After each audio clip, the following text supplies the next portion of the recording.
രാഹുൽ ഗാന്ധിയുടെ വാർത്താ സമ്മേളനം കത്തിക്കയറിയത് പണിയായിരിക്കുന്ന ഒരാളുണ്ട്. അത് നമ്മുടെ സുരേഷ് ഗോപിയാണ്. ചക്ക വീണ മുയല് ചത്തതുപോലെ സുരേഷ് ഗോപി BJP ടിക്കറ്റിൽ തൃശൂരിൽ ജയിച്ചു. ഇപ്പോൾ രാഹുൽ ഗാന്ധി ഉന്നയിച്ച വോട്ട് ക്രമക്കേട് കേരളത്തിൽ നടന്നിട്ടുണ്ട് എന്ന് പറഞ്ഞെത്തുകയാണ് കോൺഗ്രസ്. തൃശൂരിൽ വോട്ടർ പട്ടികയിൽ ക്രമക്കേട് നടന്നു എന്നത് നേരത്തെ തന്നെ UDF ആരോപിച്ചതാണ്. സ്ഥാനാർത്ഥിയെ മത്സരിച്ച കോൺഗ്രസ് നേതാവ് K മുരളീധരനാണ് ഇതാദ്യം ഉന്നയിച്ചത്. ഫ്ളാറ്റുകൾ കേന്ദ്രീകരിച്ച് 50,000-ൽ പരം വ്യാജ വോട്ടുകൾ ചേർക്കപ്പെട്ടതായിട്ടാണ് മുരളീധരൻ ആരോപിക്കുന്നത്. ഒരു എക്സിറ്റ് പോളിലും BJP വിജയം പ്രവചിച്ചിരുന്നില്ല. UDF അല്ലെങ്കിൽ LDF എന്നായിരുന്നു ട്രെൻഡ്.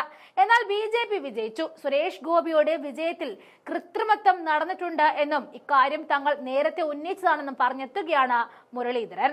വോട്ടർ പട്ടികയിലെ ക്രമക്കേടിൽ തൃശൂരിൽ ശക്തമായ സമരത്തിന് നേതൃത്വം നൽകുമെന്നും അദ്ദേഹം പറഞ്ഞിട്ടുണ്ട്. തൃശൂർ ലോക്സഭാ തെരഞ്ഞെടുപ്പിൽ വോട്ട് ക്രമക്കേട് നടന്നതായിട്ട് അന്നത്തെ ഇടത് സ്ഥാനാർത്ഥി VS സുനിൽകുമാറും DCC അധ്യക്ഷൻ ജോസഫ് ടാജറും ഉന്നയിച്ചിരുന്നു. തൃശൂരിലെ വോട്ടർ പട്ടിക ക്രമക്കേട് ആരോപണത്തിൽ അന്വേഷണം വേണമെന്നാണ് മുൻ മന്ത്രിയായ VS സുനിൽകുമാർ ആവശ്യപ്പെട്ടത്. തെരഞ്ഞെടുപ്പ് കമ്മീഷന് രേഖാമൂലം പരാതി നൽകിയിട്ടും നടപടി എടുത്തിരുന്നില്ല എന്നും കഴിഞ്ഞ ദിവസം കമ്മീഷന്റെ സൈറ്റിൽ കയറാൻ ശ്രമിക്കുമ്പോൾ സാങ്കേതിക പ്രശ്നം കാണിച്ചത് സംശയാസ്പദമാണെന്നും സുനിൽകുമാർ മാധ്യമങ്ങളോട് പറഞ്ഞിരുന്നു.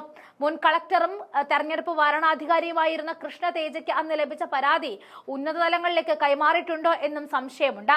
പരാതി ലഭിച്ചിട്ടില്ല എന്ന ചീഫ് ഇലക്ഷൻ ഓഫീസറുടെ അഭിപ്രായം അടിസ്ഥാനരഹിതമാണ്. അവസാന ഘട്ടത്തിലായിരുന്നു തൃശൂരിലും വോട്ടുകൾ മുഴുവനും ചോർത്തപ്പെട്ടത്. വോട്ട് ചേർക്കുന്നതിലെ നിയമങ്ങൾ ലഘൂകരിച്ചത് അനർഹർ പോലും വോട്ട് ചേർക്കപ്പെടുന്നതിന് ഇടയാക്കി.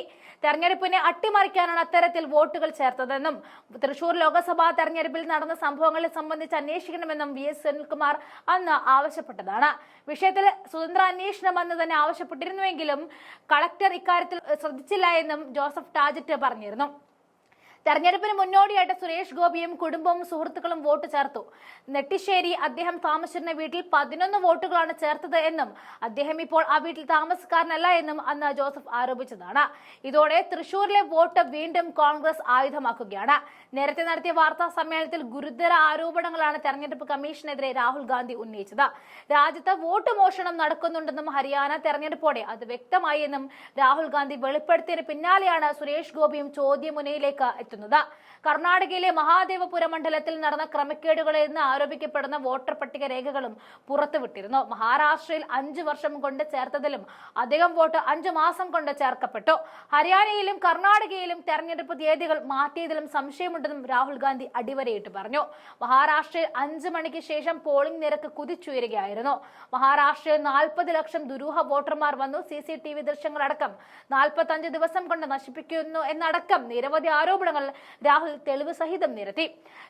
രാഹുൽ ഗാന്ധിയുടെ വെളിപ്പെടുത്തലിന് പിന്നാലെ തെരഞ്ഞെടുപ്പ് കമ്മീഷൻ രാഹുലിന് കത്തയച്ചതും അവർ പേടിച്ചു എന്നതിന് തെളിവായിരുന്നു. MP ആയിട്ട് ഒരു ചുക്കിനും ചുണ്ണാമ്പിനും കൊള്ളാത്ത സുരേഷ് ഗോപിക്കും പണി ഇപ്പോൾ കിട്ടിയിരിക്കുകയാണ്. ഇത് വെറുതെ വിടാൻ കോൺഗ്രസ് ഒരുക്കമല്ല.